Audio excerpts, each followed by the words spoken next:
Hello friends, और आप सभी का स्वागत है हमारे चैनल मैक स्ट्रोक में, जहां हम सीखते हैं और जानते हैं।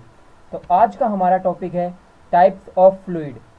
तो फ्लूइड कितने प्रकार के होते हैं? Types of fluid. फ्लूइड वैसे तो बहुत सारे होते हैं, लेकिन कुछ मुख्य हमने यहाँ लिए हैं।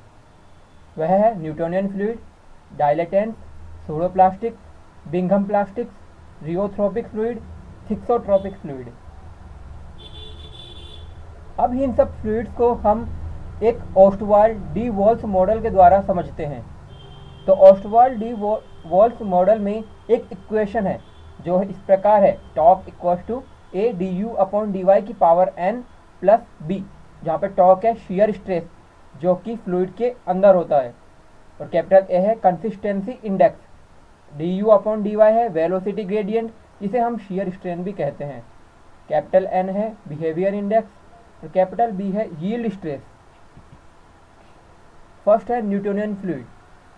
न्यूटोनियन फ्लूइड के अंदर हम यील्ड स्ट्रेस कैपिटल बी की वैल्यू इक्वल टू 0 रखते हैं, और कैपिटल एन बिहेवियर इंडेक्स उसको भी हम 1 रखते हैं, जिससे हमारी इक्वेशन होती है torque equal to A D you upon D y. लेकिन हमने ए कांस्टेंट है तो हमने ए को रिप्लेस किया है म्यू से, तो इक्वेशन होती है torque equal to mu d you upon D y. और म्यू क्या है? डायनामिक विस्कोसिटी, जहाँ पे म्यू इंडिपेंडेंट होता है रेट ऑफ शियर स्ट्रेन के। कैसे? क्योंकि रेट ऑफ शियर स्ट्रेन है d you upon D y, तो म्यू यहाँ पर d you upon D y के प्रोपोर्शनल में नहीं है, तो यह एक इंडिपेंडेंट क्वांटिटी है।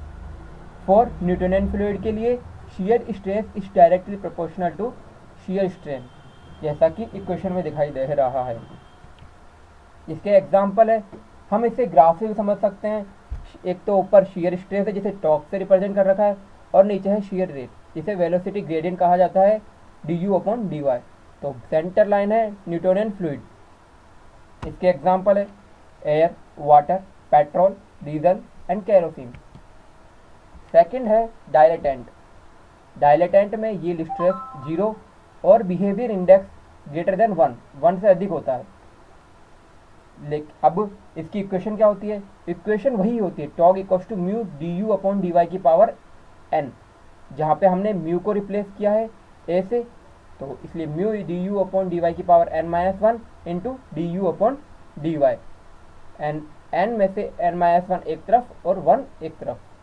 तो यदि हम उसे कंपेयर करते हैं तो म्यू अपेरेंट, अर्थात यदि हम torque equals to mu apparent into d you upon D y करते हैं तो म्यू अपेरेंट की वैल्यू आएगी mu d you upon D Y की पावर एन माइनस 1, और डायलेटेंट में एन माइनस 1 हमेशा ग्रेटर देन 0 होगा, तो mu apparent equals to mu d you upon D Y की पावर एन माइनस 1 से mu apparent is always proportional to d you upon D y, जिसे shear thickening fluid भी कहा जाता है। आगे एग्जाम्पल है और एक ग्राफ है। ग्राफ के अंदर डायलेटेंट का ग्राफ नीचे नीचे दे रखा है, जो कुछ इस प्रकार होता है, क्योंकि यह एक पैराबोलिक कर्व है, जिसे हम प्रारंभिक इक्वेशन, जो हमारी इक्वेशन थी mu d you upon D Y की पावर एन, इससे इक्वेशन से हमने यह ग्राफ बनाया है। तो इसके एग्जाम्पल है corn starch water, quicksand, silica and polyethylene, sugar syrup and blood proof jacket. अब इसी एग्जाम्पल को हम समझते हैं। फर्स्ट है corn starch water mixture. Corn starch water mixture जब हमने पहले हमने देखा कि mu apparent proportional to d you upon D y, अर्थात वेलोसिटी ग्रेडियंट इंक्रीज करने पर हमें विस्कोसिटी, डायनामिक विस्कोसिटी भी इंक्रीज होती हुई दिखाई देगी। यदि हम कॉर्न स्टार्च वाटर पर तेजी से हिट करते हैं, अर्थात हम वेलोसिटी इसकी इंक्रीज कर रहे हैं, तो वेलोसिटी ग्रेडियंट इंक्रीज हुआ। इसी इंक्रीजमेंट के कारण डायनामिक विस्कोसिटी भी इंक्रीज होती है, और हमें यह सॉलिड की जैसे एक्ट करती है। इसी प्रकार जैसे ब्लड प्रूफ जैकेट है, ब्लड प्रूफ जैकेट में पहले एक फ्लूइड भरा जाता था जिसका नाम था डायलेटेंट।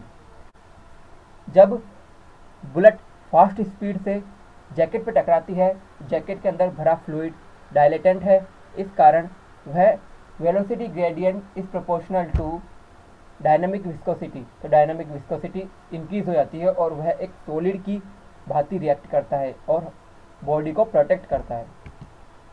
थर्ड है सूडोप्लास्टिक फ्लूइड। सूडोप्लास्टिक फ्लूइड में भी यील्ड स्ट्रेस 0 होता है, बिहेवियर इंडेक्स 1 से कम होता है। तो इक्वेशन वही torque equals to A D you upon D Y की पावर n, जिससे आगे a को कन्वर्ट कर दिया म्यू में और n को n-1 और 1 में। तो इक्वेशन बनती है torque equals to mu d you upon D Y की पावर n-1 का whole d you upon D y. इससे म्यू अपेरेंट आता है mu d you upon D Y की पावर n-1।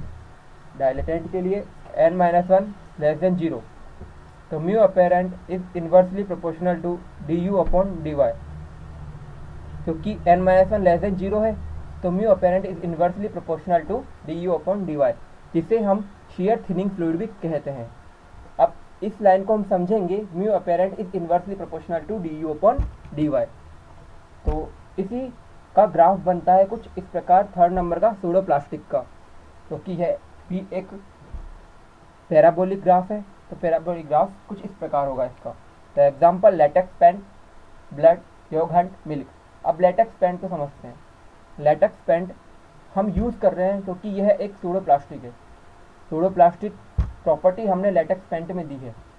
तो हम जानते हैं कि जैसे हम वेलोसिटी इंक्रीज करते हैं तो हमें कम विस्कोसिटी, डायनामिक विस्कोसिटी की वैल्यू कम हो जाती है, जैसा कि इसमें दे रखा है। तो हम लेटेक्स पेंट को यूज़ करने के लिए हम एक ब्रश का यूज़ करते हैं, रोलर ब्रश।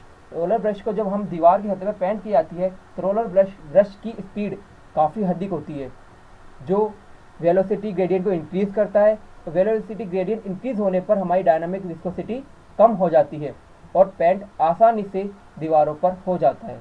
इस कारण आजकल के पेंट लेटेक्स पेंट बन रहे हैं। सेकंड, ब्लड, योगर्ट और milk. Bingham plastic, fourth and last है हमारा बिंघम प्लास्टिक।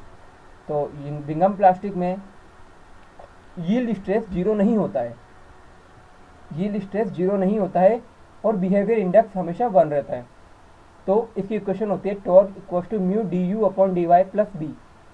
जब d you upon D y 0 होता है तब टॉर्क इक्वल्स टू बी होगा।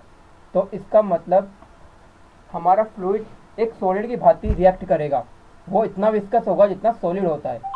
तो जैसे जैसे increase d you upon D Y की वैल्यू इंक्रीज होती है वैसे वैसे फ्लूइड एक फ्लूइड की भांति रिएक्ट करना स्टार्ट कर देता है, क्योंकि उसमें डी यू, अब इक्वेशन होगी torque equals to mu d you upon D Y की प्लस बी। तो इसको हम ग्राफ से समझ सकते हैं। ग्राफ में फोर्थ है बिंघम प्लास्टिक, जिसमें जो शियर स्ट्रेस है जो पार्ट से स्टार्ट नहीं हुआ है, जहाँ से ग्राफ स्टार्ट होता है वो है कैपिटल बी की वैल्यू। तो कैपिटल बी है वो टॉर्क शियर स्ट्रेस की ही वैल्यू है। इसके आगे बिंघम प्लास्टिक का ग्राफ स्ट्रेट होता है। तो इसका एग्जाम्पल है toothpaste, moisturising cream and tomato ketchup. तो थैंक यू फ्रेंड्स, आपको ये वीडियो कैसे लगी?